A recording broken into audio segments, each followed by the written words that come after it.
Hi everyone, this is Casey, and welcome to House Lorebridge.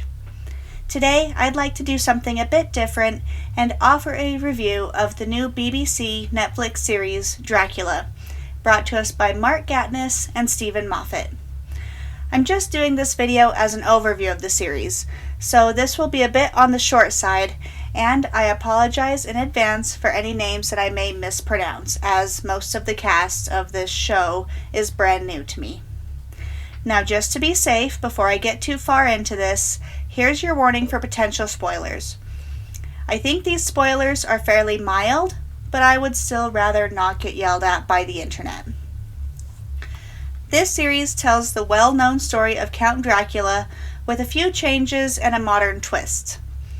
Claes Spung as Count Dracula and John Heffernan as Jonathan Harker and Morfydd Clark as Mina are among a phenomenal cast of some of our favorite characters, as well as the addition of Dolly Wells as Sister Agatha, who is joined by a whole new cast of characters we haven't met in the novel, but you can imagine could have existed in the background of the story. In this show, you'll find a very familiar story of Jonathan Harker coming to Castle Dracula and the story of what transpired during his interactions with the mysterious Count.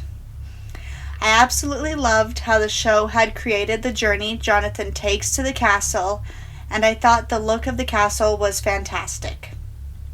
I was also quite impressed with the look that was given to our title character.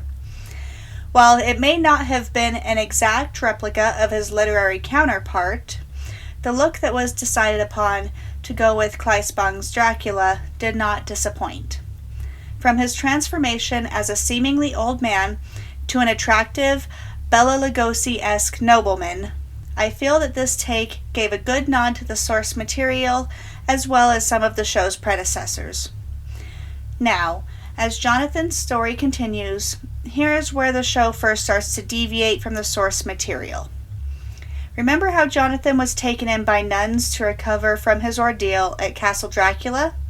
Have you ever wondered how the nuns might have reacted or what they thought of the situation? Well, here we have an answer.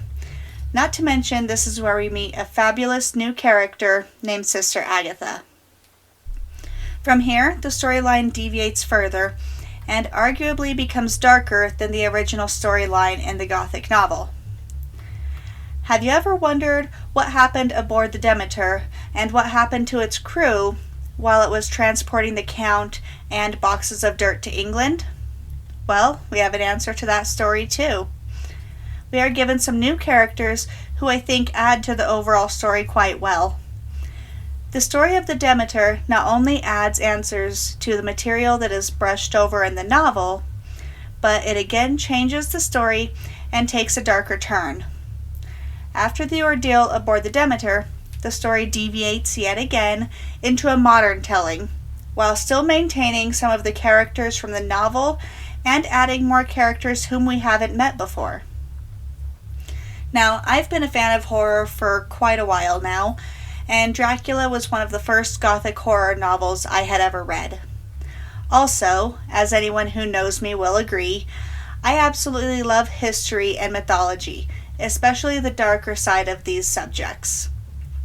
While this telling of Bram Stoker's story is not 100% accurate to the famous novel, I absolutely loved the additions to the overall storyline, and I actually didn't find the deviations to the original story detrimental at all. Of course, almost all of the deviations kept the story winding down a darker path, but it also gave the story a very fresh feel. I feel like it could have been easy to take the Dracula story down the same path as the book, but that could have very easily ended up feeling a bit worn and stale. Whereas I found this adaptation to be quite dark and refreshing. So, is this a straight adaptation of Bram Stoker's novel? No, it's not.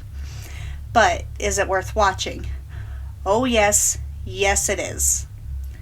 That's all for today, guys. Thanks for watching, and we'll see you next time.